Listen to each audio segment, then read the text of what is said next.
Wahida Clark, the official queen of Thug Love Fiction. I'm on Hip Hop Wired, and Hip Hop Wired reads Wahida Clark.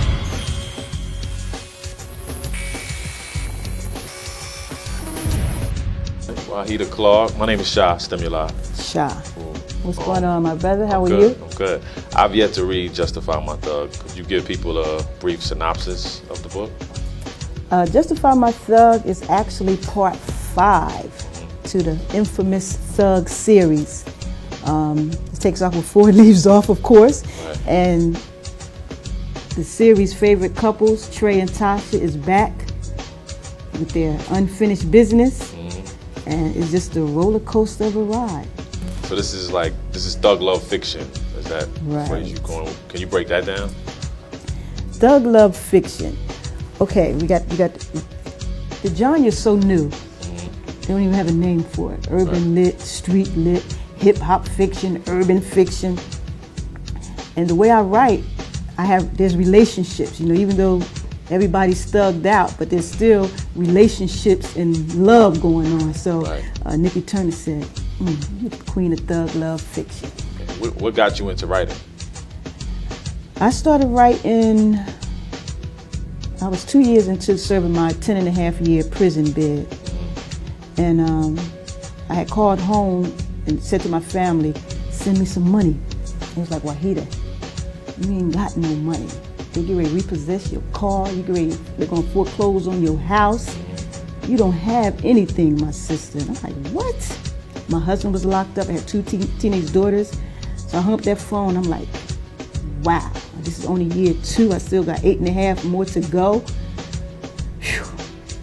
So during that time, I was working in the law library. And you know, once you put the thought out there, like, well, I gotta do something. Once you put the thought out there, the universe works with you. So one day I'm sitting in the law library and I'm sitting there, and during that time I opened up 8 o'clock in the morning. Most of the time I'm the only one there. So I sit there, I read my newspapers, my books, magazines, do my homework, and then I picked up this magazine. I don't know if it was a Source or XXL. To this day I'm not sure which one it was. And it had a small sidebar article. It had a picture of this brother, and it said that he was in prison and he had wrote a book. His name was Shannon Holmes, and the name of his book was Be More Careful. So I'm like, wow, this brother's in prison and he wrote a book. And I'm sitting there, I'm looking at all these books on the bookshelves. Then I start visualizing my name, Wahida Clark, on the spine of the books. And then that's when I had my light bulb moment. So I'm gonna write me a book. Wow. And Justify My Thug, this is 10 books later. So you did 10 years. My sentence was 10.5, but I did 9.5, because you know you get some good time. Can you talk about what inspired the criminal activity like that led you there? To my bid, my prison bid? Yeah. I was working, had relocated because my husband, he was locked up. And you know, the federal system, they move you around a lot. So they transferred him to Atlanta. So he said, Wahida, Atlanta is up and coming, just relocate. So I was like, yeah, because I was tired of Jersey anyway. Right. So I moved down to Atlanta, landed me a good job. And ironically, that's how I caught my prison bid. The company was a Bear Corporation. I was the top salesperson in this advertising firm, and I took my case to trial, and we lost. Mail fraud, money laundering, and wire fraud. That's what I served my bid for. So the whole company went down? The whole company. Wow. Whole company. Not everybody took it to trial, but what was that? 8 of us took it to trial. Everybody else never took the plea bargains. But yeah, the whole company went down. And you hooked up with Martha Stewart? Right, when I was at Artisan, you know, she had to come do her little 5.5 months, and I was already there, so.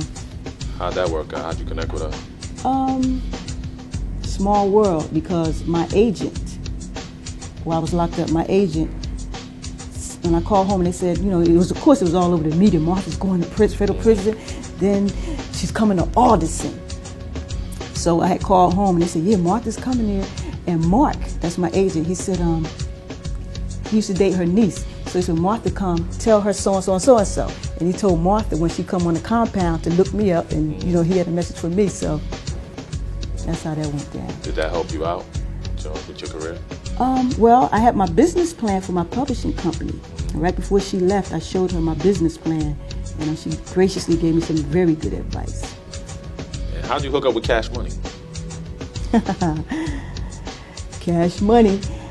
My agent. Okay, my contract was running out from the other publishing house. He said, Wahida, Cash Money, baby reads your books. They're starting a publishing company. You should consider it. So he arranged a meeting. I met with Slim, and so I Slim, what are you going to do differently? So he said, I said, this is going to be big. It's going to be worth my while. So he said, Wahida, it's going to be big.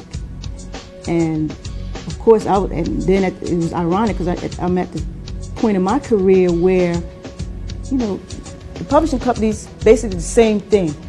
Cookie cutter promotions, cookie cutter publicity, everybody saying stuff. I like to go to the next level. I felt stagnant anyway, so I said, okay, that huge Cash Money audience. Wahida Clark needs to be on to that Cash Money audience, and that Cash Money audience needs to be turned on to Wahida Clark, so I went for it.